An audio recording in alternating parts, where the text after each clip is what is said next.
Olá, meu nome é Teobaldo, eu sou psicólogo clínico, atuo no Espaço Saúde do Hospital Samaritano de Campinas. Hoje eu gostaria de falar um pouquinho com vocês sobre depressão e ansiedade. Nós temos ouvido muito falar sobre essas duas psicopatologias ultimamente e elas têm uma profunda interação com a nossa sociedade, tá? O que é depressão? Depressão é um transtorno psiquiátrico que é caracterizado pela alteração do humor, redução de energia, baixa autoestima, uma tristeza profunda ou uma diminuição por interesse de algumas atividades que nós desenvolvíamos antes prazerosamente. A doença atinge todas as idades e todas as classes sociais, sendo um problema que passou a ser de saúde pública. Para vocês terem ideia, de acordo com a Organização Mundial de Saúde, 300 milhões de pessoas sofrem de depressão em todo o mundo. No Brasil, cerca de 5,8% da população sofre de depressão, o que representa um total de 11 milhões e meio de casos. Quais são as principais causas? A primeira delas é a genética, que ocupa cerca de 40% da possibilidade da pessoa desenvolver depressão na sua vida. É uma carga familiar que é passada de geração em geração e a pessoa passa a ter a tendência a desenvolver essa patologia. A segunda delas é a química cerebral, que é uma deficiência em substâncias cerebrais, ou seja, nos nossos neurotransmissores, que são responsáveis por uma série de regulações mentais e no nosso organismo, como, por exemplo, o apetite, o sono, o humor em si, a alegria ou a tristeza. Também nós temos uma influência grande dos eventos traumáticos na nossa vida, ou seja, eventos que são estressores. Eles podem desencadear não somente os traumas, mas traumas produzem reações, e essas reações, dentre elas, nós temos a depressão. E se uma pessoa já tem uma predisposição genética, somada a uma situação constrangedora ou estressante, ela pode naturalmente estar desenvolvendo uma depressão sem que ela mesma venha a perceber. Mas logo mais eu estarei falando sobre isso. Quais são os fatores que contribuem para que uma pessoa venha a desenvolver a depressão? Bem, como eu já falei, histórico familiar, transtornos psiquiátricos que são correlatos à depressão. A depressão costuma sempre andar de mãos dadas com a ansiedade, que eu vou falar daqui a pouco. Então é comum uma pessoa ansiosa em um dado momento da vida começar a desenvolver a depressão. Disfunções hormonais muito mais propícias a mulheres do que aos homens, mas também possível nos homens. Dependência de álcool e drogas ilícitas, traumas psicológicos, como eu disse há pouco, conflitos conjugais. Nós temos uma incidência muito grande do padrão depressivo dentro do relacionamento conjugal, por isso é importante nós estarmos atentos a isso. Outra causa que é marcante é o desemprego e problemas financeiros. Eles vêm interferir muito no humor da pessoa, levando a pessoa a se interiorizar, introspectar, e com isso ela fica, a gente costuma usar esse termo tecnicamente, mas fica ruminando os seus problemas. Quais são os sintomas da depressão?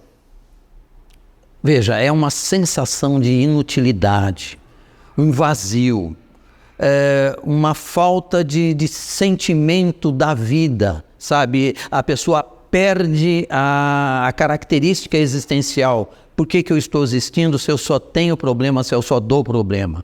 Um pessimismo constante, sentimento de culpa, baixa autoestima. A pessoa não se dá valor, deixa de cuidar de si mesmo. Há casos em que a pessoa ela não quer nem tomar banho. Ela não quer pentear os cabelos, ela não quer trocar de roupa, e isso nós observamos não somente na nossa vida, mas é importante nós observarmos naquelas pessoas que estão próximas de nós, nossos familiares, nossos colegas de trabalho. Quando nós percebemos algumas atitudes assim, nós já podemos ficar atentos para poder auxiliar essa pessoa. Desânimo, cansaço fácil, falta de motivação, apatia, medo, insegurança, desesperança, desespero, todos esses são sintomas causados pela depressividade. Sinais que pode ser que você esteja entrando em depressão. Uma diminuição na capacidade de sentir prazer dentro das coisas que você fazia antes com alegria, que eram agradáveis, como por exemplo, há um dito popular que diz: tá nervoso, vai pescar.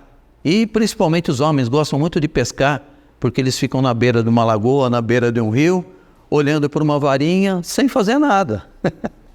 E de repente vem um peixe, e é o peixe que faz tudo, né? Mas sabe que quando a pessoa começa a perder esse prazer por coisas que gostava muito antes, é um sinal de alerta para nós ficarmos já atentos a uma depressão que pode estar surgindo.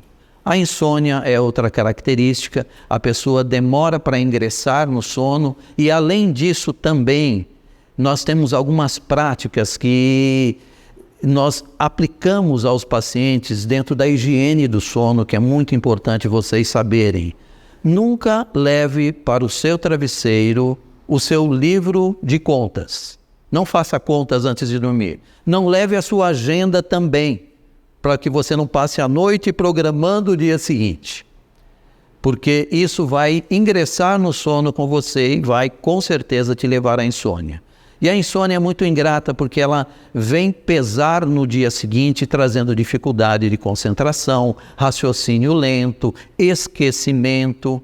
Então, uma coisa vai levando a outra. Perda ou aumento de apetite também podem ser características de nós estarmos num estado depressivo.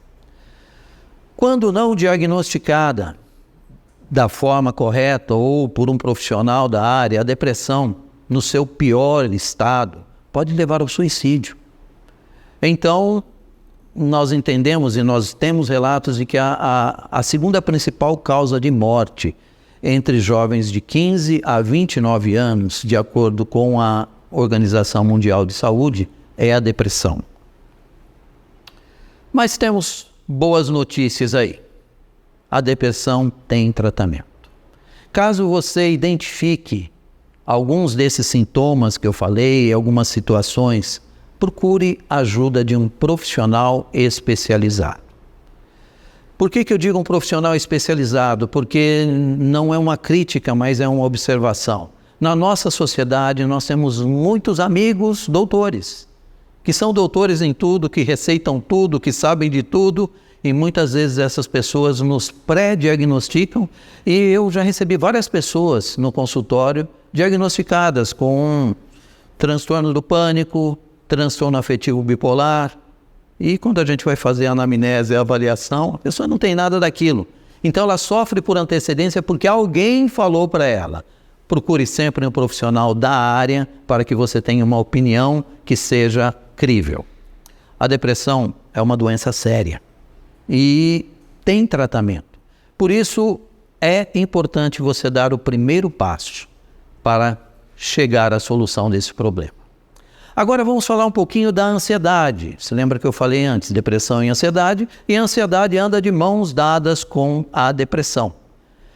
A ansiedade ela e os transtornos que vêm junto com ela, que são os transtornos de ansiedade, eles são um conjunto de doenças psiquiátricas também, que são marcadas pela sensação de angústia, insegurança, pela preocupação excessiva, uma constante sensação de que algo vai dar errado, algo negativo vai acontecer. Então, isso começa a tomar conta do nosso pensamento e se intensificar a ponto de alterar o nosso humor, o nosso ânimo e ocupar quase que sempre a totalidade da nossa mente. Durante as crises de ansiedade, as pessoas não conseguem ter uma sensação de descanso. Elas estão sempre tensas, sempre agoniadas. E quando ela busca o motivo, a razão, ela não encontra. Então, é uma área que a gente precisa dar uma atenção. De acordo com a Organização Mundial de Saúde, 264 milhões de pessoas sofrem desse transtorno no mundo. No Brasil, 9,3% da população sofre de ansiedade. E essa estatística é a estatística de 2003. Isso coloca o Brasil, sabe em que lugar no ranking mundial? No primeiro lugar. O Brasil é o país mais ansioso do mundo. Agora, entenda comigo, porque ansiedade e depressão, elas andam juntas, ou podem uma desencadear a outra, que nós chamamos de transtorno misto. A ansiedade é uma sensação, é uma agonia que nós temos para fazer alguma coisa que nós não sabemos o que é. Eu sei que eu preciso correr, eu preciso fazer, eu preciso desenvolver, e é como se nós já vivêssemos o amanhã no hoje. Então nós antecipamos uma série de pensamentos, de preparações de ações, que elas não se desenvolvem, porque amanhã tudo mudou. Mas essa sensação perdura em nós. E também gera uma outra sensação, que é a da incapacidade de resolver.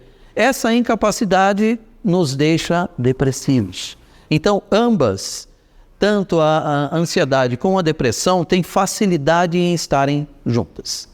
Agora você vai falar, não, eu sou uma pessoa hiperativa, eu sou uma pessoa e eu estou ansioso por fazer isso, aquilo, eu gosto de uma festa, quando vai ter uma festa, quando eu vou viajar. Será que eu tenho um transtorno de ansiedade? Então vamos descobrir, vamos entender um pouquinho melhor. A diferença entre o transtorno de ansiedade e a ansiedade comum residem na intensidade, em primeiro lugar, dos sintomas de ansiedade. E, em segundo lugar, na duração dos mesmos. Isso é que marca a distinção de uma e de outra. Então, imagine o seguinte, você vai fazer uma viagem, você vai para o exterior, você vai para Nova York, você vai para a Disneylândia. Então, aquela noite você não consegue dormir direito. Você fica ansioso, preocupado. E manhã seguinte você vai para o aeroporto, sobe no avião, entra no voo. Quando você está descendo lá no seu país de destino, é para essa ansiedade já estar diminuindo. Aí você vai ter um outro padrão de ansiedade, que é o do conhecer, da descoberta, do estar em outro ambiente. Mas aquela ansiedade da preocupação com o voo e 1000 pensamentos que vêm na cabeça estão diminuindo. Aí o que acontece? Vamos lá, você viaja, passeia, volta, vem para o Brasil. Quando você chega em casa, o que é para acontecer? Para você estar quebrado. Para você estar cansado, mas não ansioso. Essa é a ansiedade normal. Se você continuar ansioso depois de retornar para casa, depois de tudo feito, é porque tem alguma coisa errada aí. É comum a pessoa ficar ansiosa quando ela vivencia alguns momentos de transição dentro da sua vida, como, por exemplo, uma troca de emprego, uma mudança de cargo, onde vai sugerir uma responsabilidade maior, situações desafiadoras, ser posto a uma prova. Isso tudo faz parte do quê? De uma ansiosidade natural. Mas quando há uma perduração disso, nós começamos a ficar observantes, porque a ansiedade, ela gasta a nossa energia. O transtorno de ansiedade, ele caracteriza-se por sintomas excessivos. Então, as pessoas têm um excesso, uma agonia muito maior, e a intensidade é muito maior do que o problema em si relata. E a duração, se passou de 6 meses, nós já consideramos como um transtorno que precisa ser tratado, e na maioria das vezes, a recomendação é se tratar com medicação. Por isso que a pessoa deve ir ao médico. Outra característica marcante da depressão é que quase tudo vira motivo de preocupação, de tensão, preocupação exagerada e contínua. A gente não consegue se desligar disso.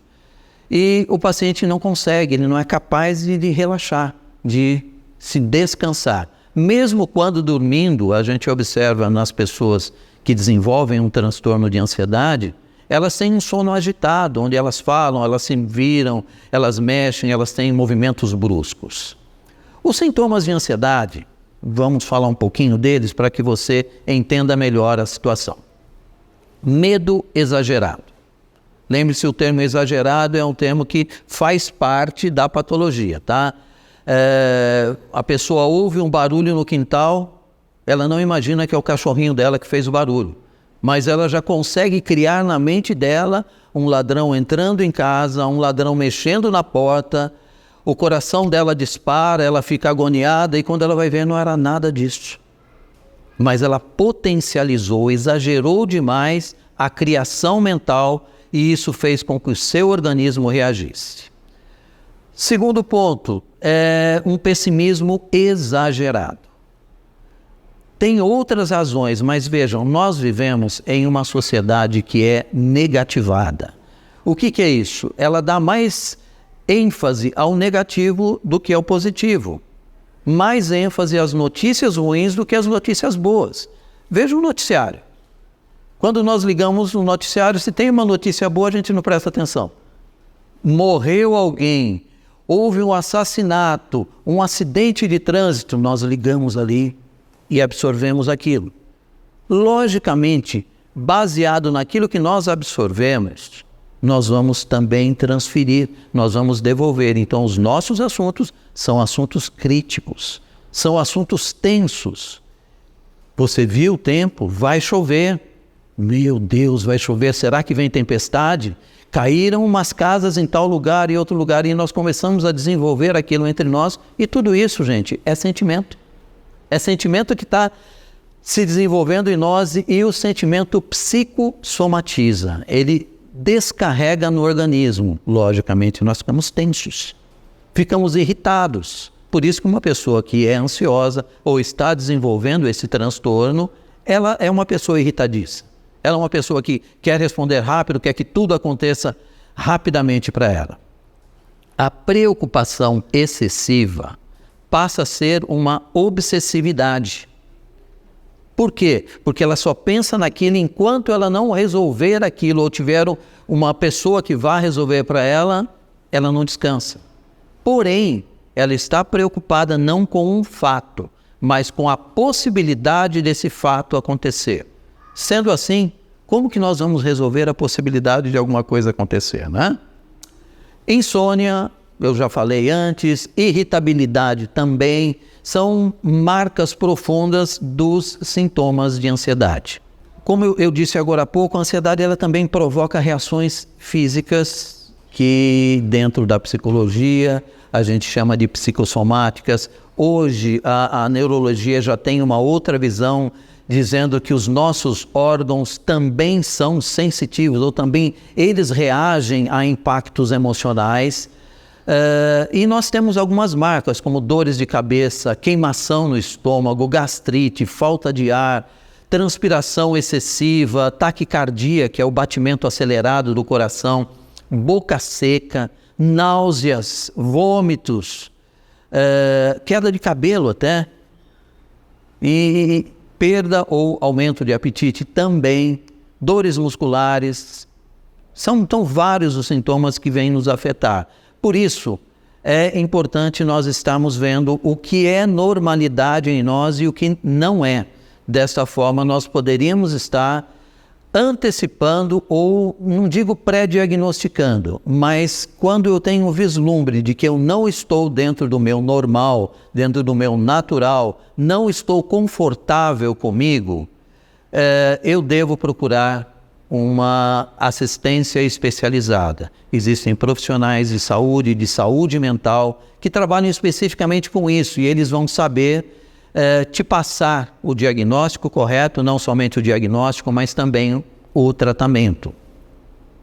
Os pacientes que se identificam com esses sinais, com esses sintomas que eu passei, tanto da depressão como da ansiedade, devem buscar a ajuda de um profissional da área, sim.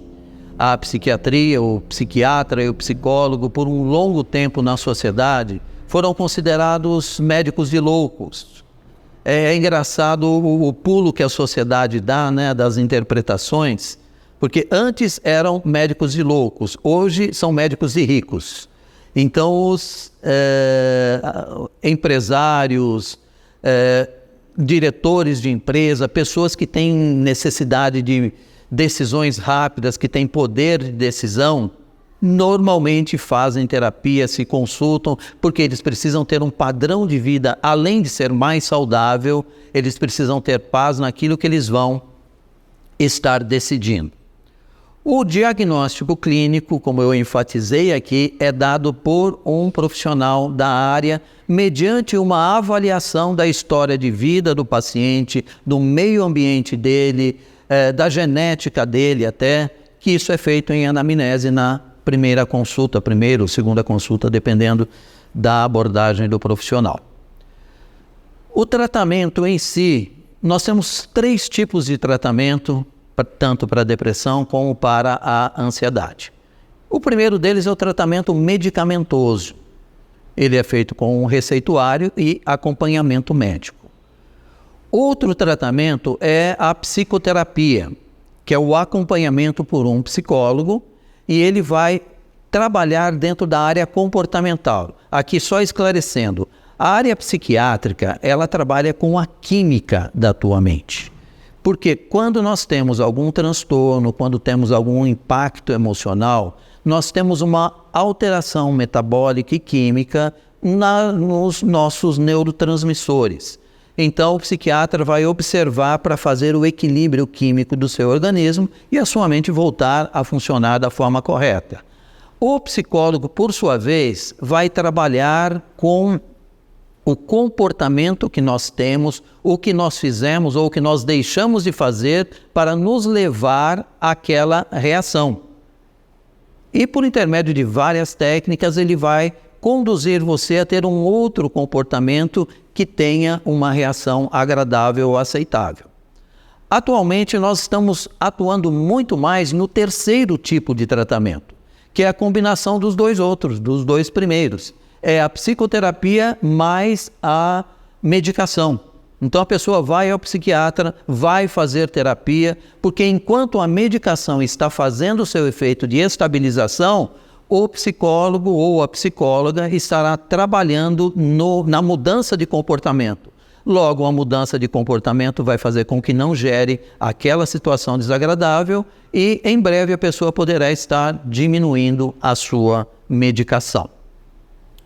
Uma outra forma que é coadjuvante, que nós podemos e devemos usar quando sentimos depressão ou ansiedade, e estudos comprovam isso, é a atividade física. À medida que nós fazemos atividade física, nós liberamos no nosso organismo algumas substâncias que são neurotransmissores, também responsáveis pelo equilíbrio do humor, promovem sensação de alegria, de bem-estar, como dopamina, noradrenalina, serotonina, aliviam até sintomas de dor e sintomas de depressão e ansiedade. Então, é muito bom usarmos de uma forma coadjuvante, junto com o tratamento, um exercício físico ou a prática de algum esporte. Gente, foi isso que eu trouxe para vocês. Agradeço muito a atenção de todos vocês. Um grande abraço, Deus abençoe a todos vocês.